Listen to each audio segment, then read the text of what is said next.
Tradition of tipping in restaurants be changing. One of the big topics in D.C. this election season is Initiative 82.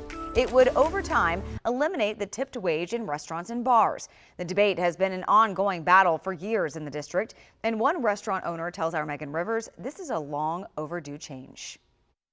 Change is really difficult. Andy Shalal of Busboys and Poets hopes Initiative 82 gets support this upcoming November. I really see tipping as something that is of a past relic, something that needs to not be eliminated, but certainly not have people depend on it to make their living. His franchise has restaurants in D.C., Maryland, and Virginia. He says if Initiative 82 is successful, wages will improve for the restaurant staff, like those who work behind the scenes, but also contribute to your dining experience. In order for us to be able to share the wages or the tips with everyone in the house, we have to make sure that everybody is equally paid at least a minimum wage, a prevailing minimum wage, and then be able to have the tips be allocated accordingly. The minimum wage for non-tipped employees in D.C. is $16.10 per hour, but just $5.35 for tipped employees. Shalal says the change can seem alarming when an industry has operated this way for decades. Why do we have to have this category that stands all on its own, where people have to make less than and then be tipped? If passed, Initiative 82 would be slowly rolled out.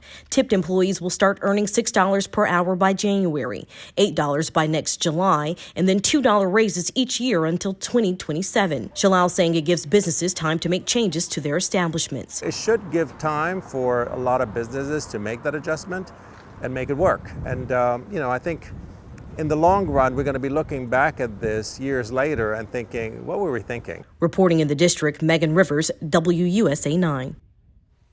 Not all restaurants agree, though. Some tell us they can't afford another mandatory increase in wages to stay afloat. D.C. tried this years ago with Initiative 77, but that was overturned by council in 2018. But we want to hear from you on this. Join the conversation at WUSA 9 and our WUSA9.com app.